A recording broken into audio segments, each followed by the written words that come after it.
할렐루야. 우리 함께 이 이른 시간이지만 새벽 우리 신년 특별 새벽 기도에 오신 여러분들 환영합니다. 우리 함께 이 이른 시간부터 함께 예배함이, 함께 찬양하며 얼마나 감사하고 기쁜지 모르겠습니다. 우리 함께 이 시간 우리의 마음을 열고 우리 마음에 우리 영혼의 손을 하나님께 올려드리면서 우리 함께 찬양했으면 좋겠습니다. 내 손을 주께 높이 듭니다. 내 손을 주께 높이 듭니다. 내 찬양 받으실 주님, 내 맘을 주께 맡으렵니다. 내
사랑의 하나님 감사합니다. 오늘 새벽자단으로 저희들을 불러주시고 이 시간 하나님 앞에 나와 새 시작 저희의 소망을 하나님 앞에 내놓을 수 있도록 지켜주시니 참으로 감사합니다. 주님의 말씀을 듣는 것 그리고 기도할 수 있는 것도 은혜인 줄 압니다. 하나님을 만나는 시간이 은혜이고 말씀의 시간이 은혜이며 그 말씀에 확신이 서는 것이 은혜인 줄 압니다. 하나님, 새 시작하는 새벽의 제단에 하나님을 알게 하시고 하나님의 소리를 듣고 주님의 사랑에 대한 확신이 살 수 있도록 저희들의 마음을 감동시켜 주시옵소서. 무엇보다 하나님 앞에서 말씀을 거역하고 살았던 무모하고 교만했던 이 마음을 이 시간에 내려놓을 수 있도록 저희들의 마음을 이끌어 주시옵소서. 이 시간, 이 새벽의 시간이 결단하는 시간이 되게 하시고 하나님을 찾는 시간이 되게 하시며 주님의 사랑을 알아가는 시간이 되게 하옵소서. 하나님, 올해 새해에는 더욱더 예배를 귀중히 여기게 하시고 2021년 한 해는 더욱더 가족과 내 주변의 형제 자매들을 사랑하게 하시며 또한 주님의 핏값으로 사신 교회와 이웃을 사랑하며 주님이 주신 은혜를 구할 수 있도록 인도하여 주시옵소서. 2021년 일꾼이 필요한 자리에 일꾼들이 서게 하시고 또한 재원이 필요한 곳에 필요한 만큼 채워지게 하옵소서. 무엇보다 주일 2021년 저희가 예산을 두고 결단하고 하나님 앞에 약속의 시간을 가졌습니다. 하나님의 일을 하겠다고 약속한 시간이 오니 저희들에게 은혜를 내려주시어 비록 불가능해 보일지라도 하나님께서 함께 하신다는 사실을 믿고 이를 통해 또한 하나님께서 교회를 주관하신다는 것을 깨달으며 2021년이 간증의 한 해가 될 수 있도록 은혜를 내려주시옵소서. 하나님 사랑합니다. 늘 연약하여 넘어지는 저희들 모습이지만 의롭게 하시는 주님을 믿고 담대히 제단 앞에 나왔습니다. 이 시간 저희들의 고백과 저희들의 결단을 받아주시옵소서. 예수님의 이름으로 기도드립니다. 아멘.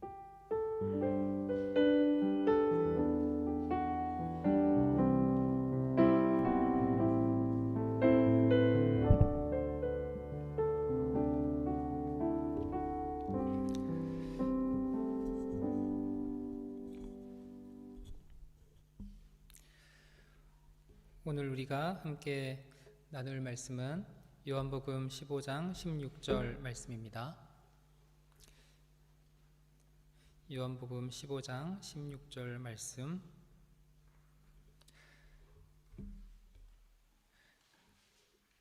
우리 앞부분까지만 읽을 건데요.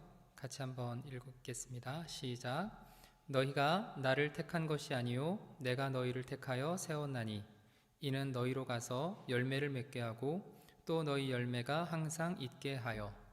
아멘. 2021년 새해 이렇게 신년 특별 새벽 기도회로 함께 만나게 되어서 반갑습니다.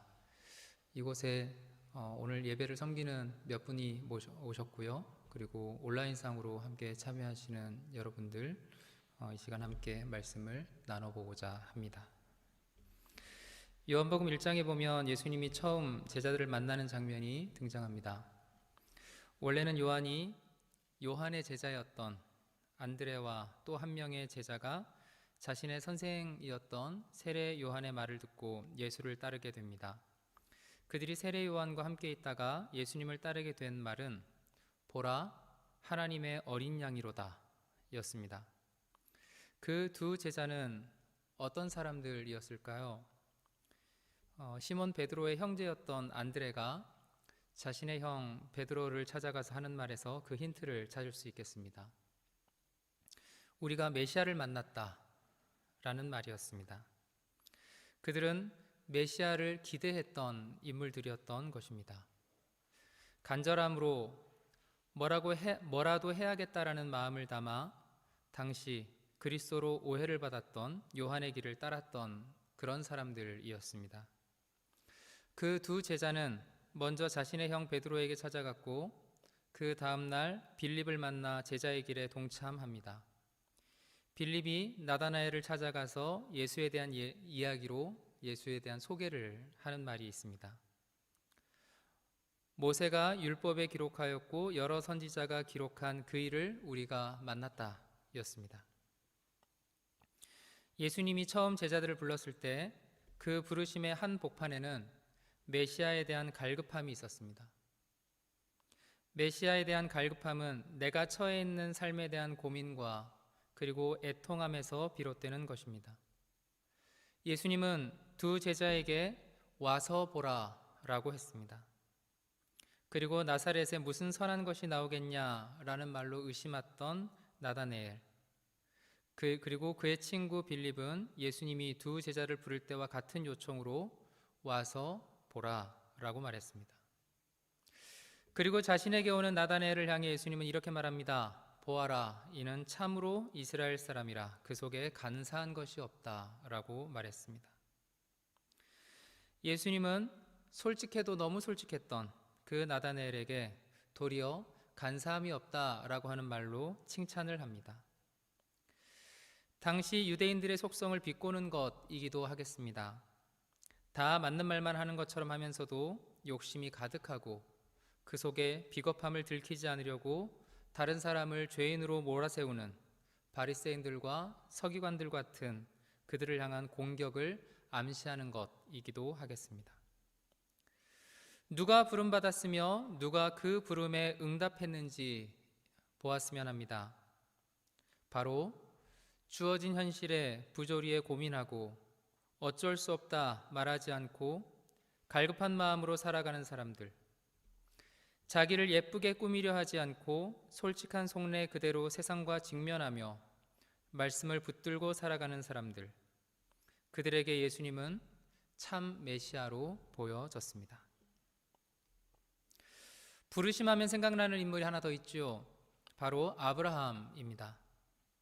여러분은 아브라함이 왜 자신이 살던 본토 친척 아비집을 떠나 하나님이 이끄시는 약속의 땅으로 갔다고 생각하시나요? 우리는 아브라함이 믿음으로 떠났다라고 하는 것은 잘 알고 있지만 그가 왜 떠났는가에 대해서는 별로 관심이 없는 것 같습니다. 창세기 12장에서 하나님은 아브라함과 사레를 부르십니다. 하지만 그 부르심의 이유에 대해서는 말하지 않습니다. 그저 너로 큰 민족을 이루게 할 것이다. 네가 복을 받을 것이다. 네 이름을 창대하게 할 것이다.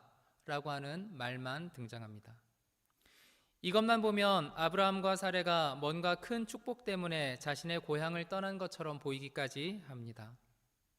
하지만 그렇게 부름받은 아브라함과 사레는 기근을 피해 이집트로 가고 그곳에서 아내를 빼앗길 뻔하기도 하고 그리고 그 지역에 있었던 부족들과의 전쟁도 불가피하게 치러야 하는 어려운 상황을 맞닥뜨렸습니다. 허락해 주신다는 아이는 시간이 너무 오래 지나 스스로 마음에서 포기하기까지 이르렀습니다. 때마침 소돔성에 일어나고 있는 죄악의 울부짖음이 하나님께 들렸을 때 비로소 하나님은 아브라함에게 부르심의 이유를 말해 주십니다.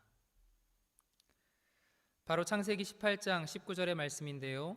내가 그로 그 자식과 권속에게 명하여 여호와의 도를 지켜 공의와 정의를 행하게 하려고 그를 택하였나니. 하나님이 아브라함을 선택한 이유, 즉 아브라함을 부르신 이유는 여호와의 도를 지켜 의와 공의와 정의를 행하게 하기 위함이었습니다. 또 저는 여러분들과 선지자 이사야의 부르심에 대해서 생각해 보고자 합니다.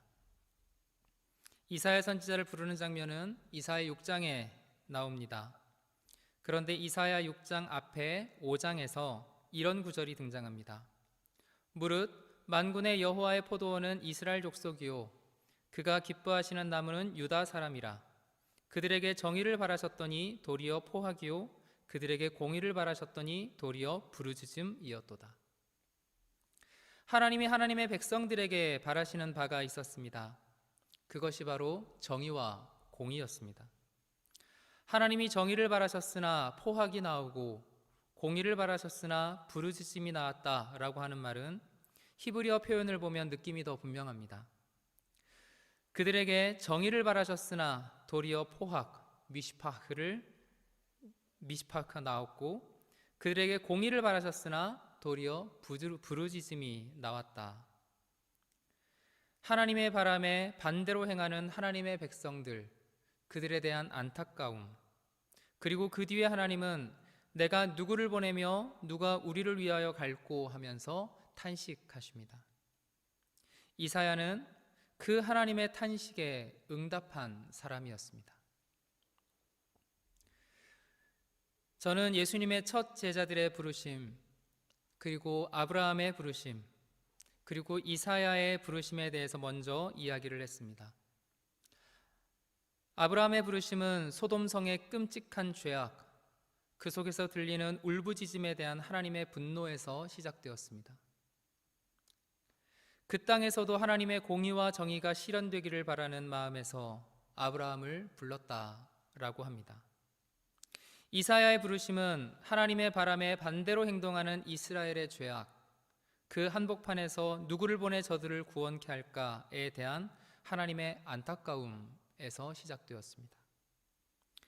예수님의 첫 제자들은 로마라고 하는 거대한 세계 안에서 자행되는 로마의 평화라고 하는 이름으로 이루어지는 폭력과 억압, 유대교에서 떨어져 나온 나사렛 동네 예수라고 하는 젊은이를 따르는 사람들에 대한 비아냥과 억압, 그리고 그 속에서 하나님의 정의와 공의를 기다리는 사람들에게 임한 부르심이었습니다. 하나님이 그들을 향한 부르심은 따르겠느냐라고 질문하지 않습니다. 해도 되고 안 해도 되는 게 아니라 꼭 해야 하는 것이었습니다. 하나님의 부르심에는 단호했습니다. 왜 그렇게까지 단호했을까요? 왜 따르겠냐고 묻지 않고 따라라 라고 했을까요? 왜 가겠느냐고 묻지 않고 떠나라 라고 했을까요? 포기할 수 없는 것이기 때문입니다.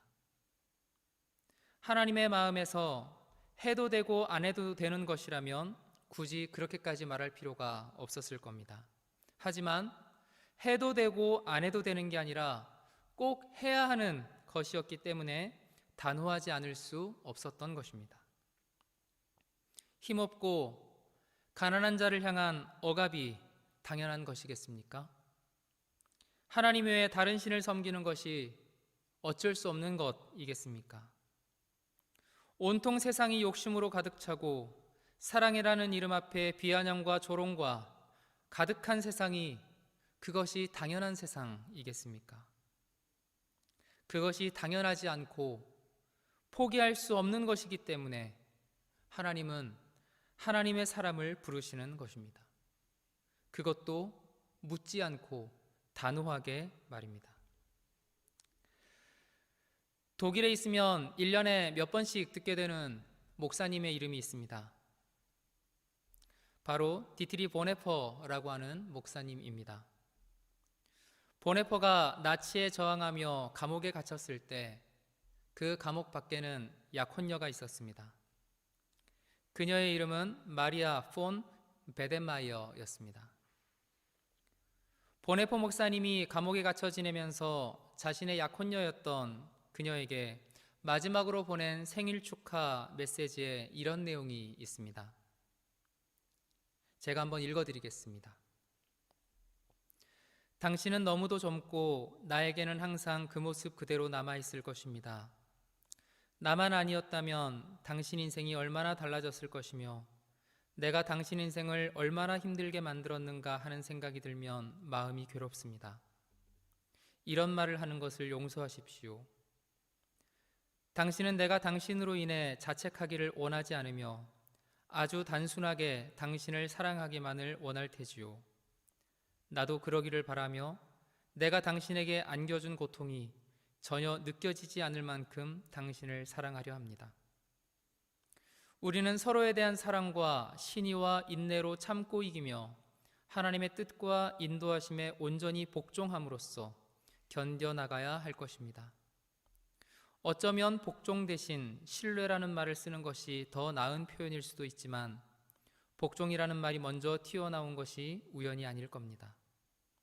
새롭고 어려운 길은 항상 복종을 통해 신뢰로 나아가는 것이기 때문입니다. 나는 주님이라고 말하기는 쉬우나 사랑하는 주님이라고 말할 수 있어야 한다고 가르쳤습니다. 지금 저는 그 말씀을 스스로 배우고 실천해야 하며 당신은 나와 함께 그리고 나는 당신과 함께 연습해야 할 것입니다. 저는 때때로 이 복종을 생각합니다.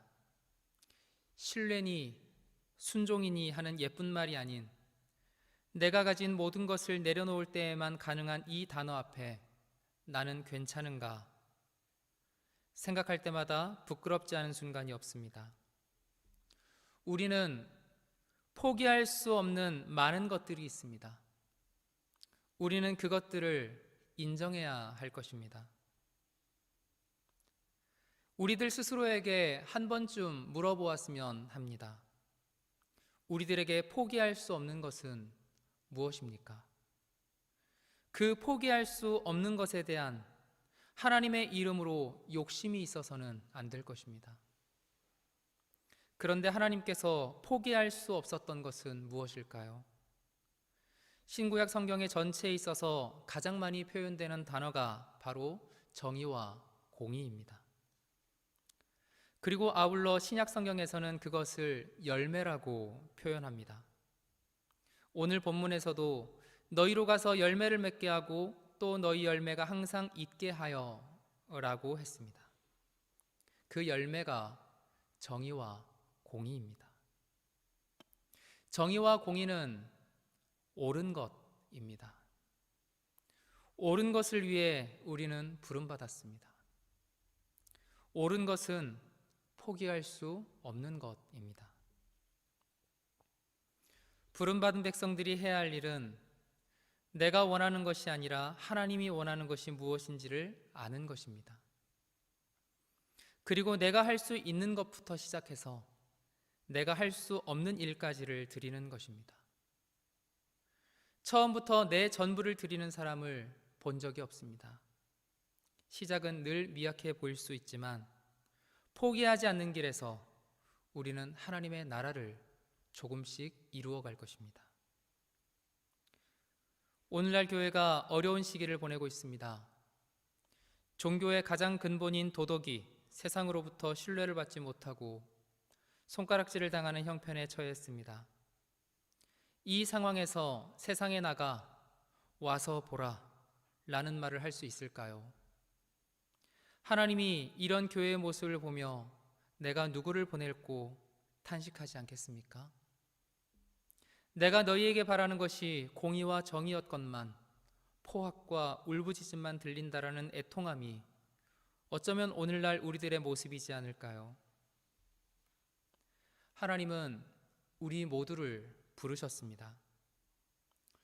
평탄하고 좋은 때라서 부르신 것이 아니라 세상 속에서 열매 맺기를 바라는 간절한 마음으로 여러분들과 저를 부르셨습니다. 내가 좋아서 따르겠다고 한 것이 아니라 하나님의 간절함이 우리들에게 요청하시는 겁니다. 이제 우리는 어떻게 해야 할까요? 하나님의 간절함에 우리는 어떻게 반응해야 할까요? 먼저 하나님의 부르심을 우리가 느껴야 합니다. 그리고 주변을 돌아보며 내가 가야 할 곳이 무엇인지 그리고 그곳에 가야 합니다. 하나님의 부르심에 응답하고 반응해야 합니다. 반응하지 않는 부르심은 아무 힘이 없습니다. 열매 맺지 못하는 나무는 아무 소용이 없습니다. 열매 맺는 나무가 되려고 애써야 합니다. 백성들의 오해와 그리고 배신과 고통과 능욕과 그리고 죽음 속에서 하나님의 사랑은 끊어지지 않았습니다. 실패하고 절망한 제자들을 예수님은 일일이 다시 찾아가시며 또다시 부르셨고 그들로 하여금 이 세상에 하나님의 마음이 실현되기를 바라셨습니다. 우리는 그 열매의 열매들인 것입니다. 자그마치 2000년 동안이나 내려온 하나님의 부르심에 응답한 이들, 우리는 그들의 열매인 것입니다.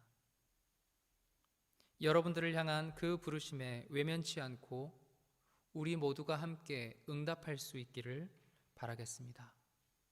같이 기도하겠습니다. 하나님, 이 새벽에도 함께 예배할 수 있게 하시니 감사합니다. 하나님의 부르심을 알고 부르시는 하나님의 마음을 알고 내 삶의 자리에서 감격하고 살아가는 우리가 되게 하옵소서. 예수님의 이름으로 기도합니다. 아멘.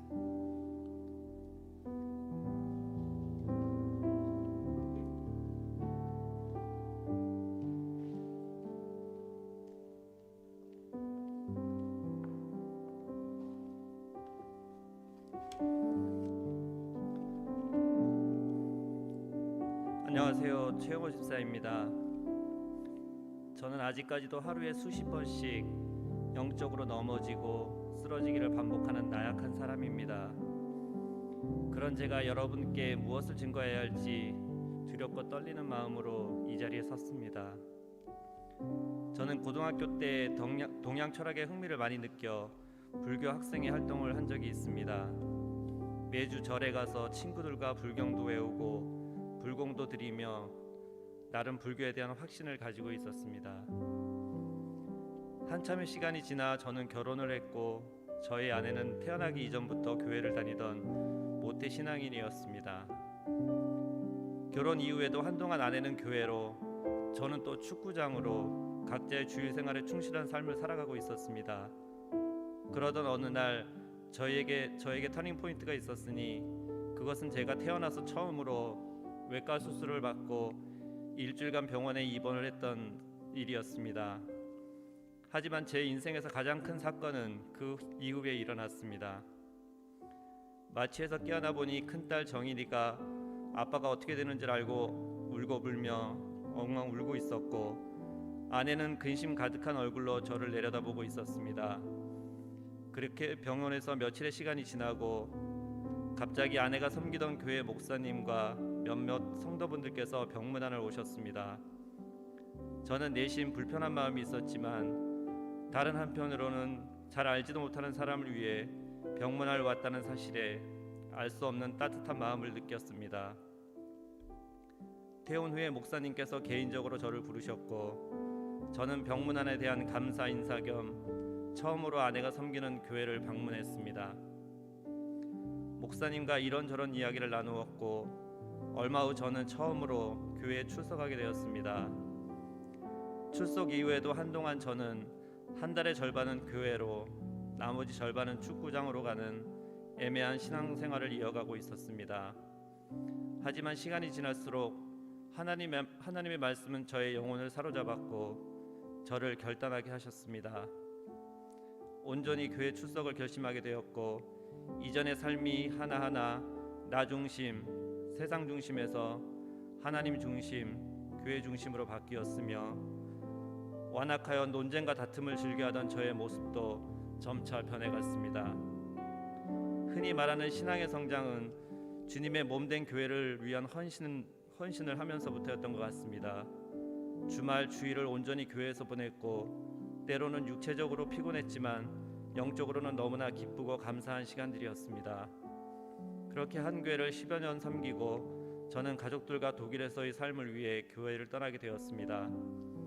한국을 떠나면서 가장 아쉬웠던 점을 꼽으라면 아마도 하나님께서 저를 부르시고 섬기게 하셨던 첫 교회를 떠나게 된 것이라고 말할 수 있습니다. 독일로 오는 비행기 안에서 저와 아내는 독일에서의 신앙생활에 대한 이야기를 나누었고 둘은 누가 먼저라도 할 것 없이 섬김과 헌신보다는 나를 위한 신앙생활을 해보자 라는 데 의견 일치를 보았습니다. 독일에서의 생활은 정말 쉽지 않았고 모든 것을 포기하고 한국으로 돌아가고 싶은 생각도 수없이 했습니다.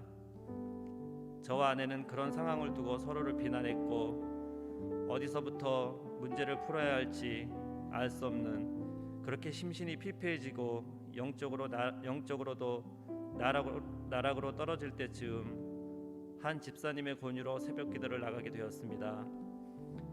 만사가 귀찮았던 때라 선뜻 내키지는 않았지만 함께 새벽 기도를 나갔고 저와 아내는 하나님께서 우리와 함께 하신다는 확신에 큰 위로를 얻었습니다. 이 부분에서 한국에서의 신앙생활과 독일로 오는 비행기 안에서 아내와 나누었던 이야기로 돌아가 보겠습니다. 저는 그때 깨달았습니다. 한국에서의 신앙생활이 진정으로 주님을 위한 것이 아닌 나를 드러내고 나의 만족을 위한 것이었다는 것을. 그래서 비행기 안에서 아내와 나누었던 이야기는 나의 마음을 가득 채웠던 교만의 씨앗들이 자라 하나님의 시각이 아닌 나의 시각으로 지금까지 신앙생활을 해오게 했다는 것을 보여주는 것이라고. 그렇게 힘들고 어두웠던 시간에 하나님은 저를 만나 주셨고 위로해 주셨으며 일깨워 주셨습니다. 독일로 오고 이제 우리 교회를 섬긴 지도 4년이 다 되어갑니다. 저는 지금 교회에 오는 것이 너무 행복하고 또 하나님께서 부족한 저를 당신의 나라와 몸된 교회를 위해서 사용하신다는 것이 너무 감사합니다. 최근에 제자반 양육 프로그램을 통해 그동안 잘못 알았던 말씀을 새롭게 배우며 또 다른 성장을 이어가고 있습니다. 이를 통해 더욱더 강한 구원에 대한 확신이 생겼으며 코로나로 인한 현재의 불안한 상황도 하나님의 말씀은 제게 이전에 없었던 평안을 주고 계십니다. 어려운 상황이 오면 당장 귀에 들리는 대로 눈에 보이는 대로 그 상황을 보며 아직 오지도 않은 미래를 앞서 두려워했지만 이제는 어떤 상황에 있든지 자기중심적인 신념과 판단으로 보지 않으려 합니다. 대신 하나님의 약속의 말씀에 근거해 과거와 현재와 미래를 바라보며 평안과 기쁨으로 나아가려 합니다. 감사할 수 없는 상황에 있을지라도 선하시고 전능하신 하나님 자체가 저의 최고 감사 제목이기 때문입니다. 2021년 이런 저와 성도님들의 발걸음이 향하는 곳마다 하나님의 나라가 확장되기를 소망합니다.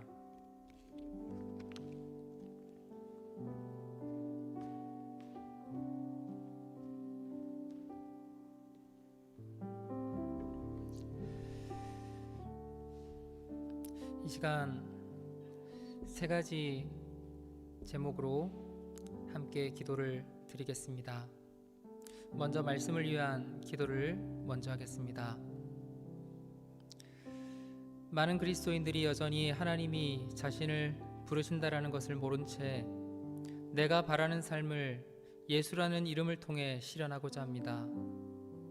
그런데 그 속에는 하나님의 마음은 없고 자신의 욕심, 생각만 가득한 경우가 많습니다. 여러분 이 시간 함께 기도할 때 하나님이 우리를 공의와 정의의 길로 부르고 계심을 알게 하옵소서. 그리고 우리가 해야 할 일이 무엇인지를 깨닫게 하옵소서. 그 길을 걸어갈 수 있는 마음과 결단, 용기를 허락해 주옵소서. 그것이 하나님의 축복임을 알게 하옵소서. 이 시간 말씀을 생각하며 부름받은 사람답게 살아가는 것이 무엇인지 알게 하옵소서. 같이 기도하겠습니다. 아버지 하나님, 이 시간 우리들 같이 기도합니다. 하나님, 내가 부름받은 사람답게 살아갈 수 있는 은혜를 허락하여 주시옵소서. 여전히 그리스도인이라고 하면서도 여전히 나 자신을 하나님께서 부르시고 계시다라고 하는 것을 모른 채 내가 원하고 내가 바라고 내가 꿈꾸는 삶을 예수라는 이름을 통해 실현하고자 하는 나 자신을 발견하게 됩니다.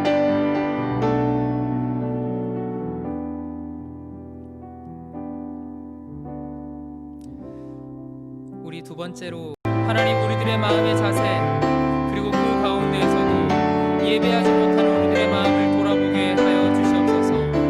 이 세상에 중요한 것 많고 많지만 이 세상에 소중한 것 많고 많지만 하나님의 임재 앞에 엎드려지는 내 삶의 연습이 되게 도와주시옵시고 하나님의 임재 앞에 엎드려지지 않고 세상에서 하나님의 백성이라 자부심 느끼고 살아가는 그런 거짓된 입술로 살아가지 않도록 하나님 도와주시옵소서. 하나님 내가 예배를 통하여 하나님 임재 앞에 나아갈 수 있게 도와주시옵시고 진정한 예배의 회복을 통하여 하나님의 자녀로 거듭날 수 있게 도와주시옵시고 하나님 그 예배의 임재 속에서 하나님 내 삶에 주어지는 평안함을 누리고 살아가는 하나님의 백성들 될 수 있도록 그렇게 이끌어 주옵소서.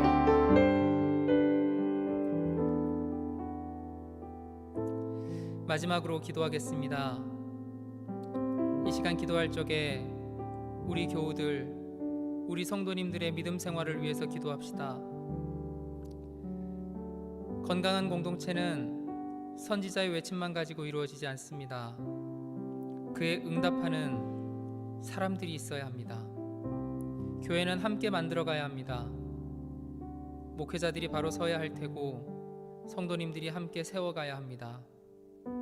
저는 우리 교회가 참 좋은 교회고 건강한 교회라고 하는 믿음이 있습니다. 하지만 그 자리에 안주하는 순간 우리는 연약해질 것입니다. 부단히 건강하려 애써야 합니다.